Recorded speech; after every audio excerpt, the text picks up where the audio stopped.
సింగరేణి జై సింగరేణి జై సిరులవేణి జై కల్పవల్లి జై సింగరేణి జై సింగరేణి జై సిరులవేణి జై కల్పవల్లి.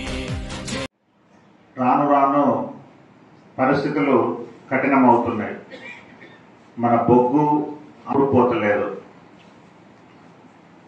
దానితోటి మరి మనం ఎట్లా పనిచేయాలి? క్వాలిటీ పరంగా చాలా ఇబ్బందులు ఎదుర్కొంటున్నది కంపెనీ. మన కాస్ట్ ఆఫ్ ప్రొడక్షన్ ఎక్కువైపోయింది. 10,000 కాస్ట్ ఆఫ్ ప్రొడక్షన్ తోటి మనం ముందు పోయే పరిస్థితులు లేవు. ఖర్చులు తగ్గించుకోవాల్సిన అవసరం ఎంతైనా ఉంది. క్వాలిటీ పెంచాల్సిన అవసరం ఎంతైనా ఉంది. విభాగాలకు చెందిన వాళ్ళు అధికారులు ఇక్కడ ఉంటారు. వాళ్ళకి సంబంధించింది ఇటు ప్రొడక్షన్ కి సంబంధించి కానీ, వెల్ఫేర్ కి సంబంధించి కానీ, ఐఈడికి సంబంధించి కానీ, ఈ మెషిన్స్ కి సంబంధించి ఇంజనీరింగ్ డిపార్ట్మెంట్ నుంచి కానీ, ఇట్లా అన్ని విభాగాల వాళ్ళు ఏమేమి పరిస్థితులు ఉన్నాయనేది మీకు వివరించడం ద్వారా, తెలియడం ద్వారా మనం అందరం కలిసి సమిష్టిగా ఒక టీం వర్క్ గా పనిచేసి ఈ ఉత్పత్తి సాధించడంలో ముందుకెళ్తాం అనేది ముఖ్య ఉద్దేశం. డైలీ 940 టన్స్ రావాలి. డైలీ 940 టన్స్ రావాలంటే షిఫ్ట్ కి 315 టన్నులు రావాలి. 315 టన్నులు పర్ షిఫ్ట్. 315 టన్నులు అంటే టప్స్ రూపకంగా 242 టన్నులు రావాలి. 242 టప్స్.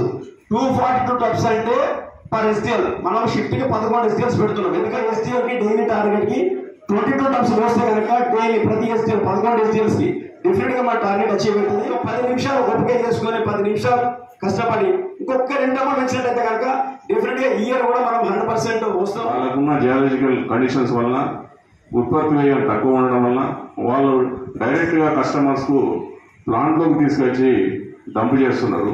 ప్లస్ క్వాలిటీ పరంగా వాళ్ళు ఏం చెప్తున్నారంటే మీ దగ్గర డంప్ చేసిన తర్వాత మీరు ఏ గ్రేడ్ వస్తే ఆ గ్రేడ్కే డబ్బులు పే చేయమంటారు. 5,400 నుంచి 9,500 వరకు కాస్ట్ ఏమో మనకు సుమారుగా 4,000 రూపాయలు పెరిగితే మనకు 3,135 నుంచి 4,800 అంటే ఇక్కడ 1,800 మాత్రమే పెరిగింది.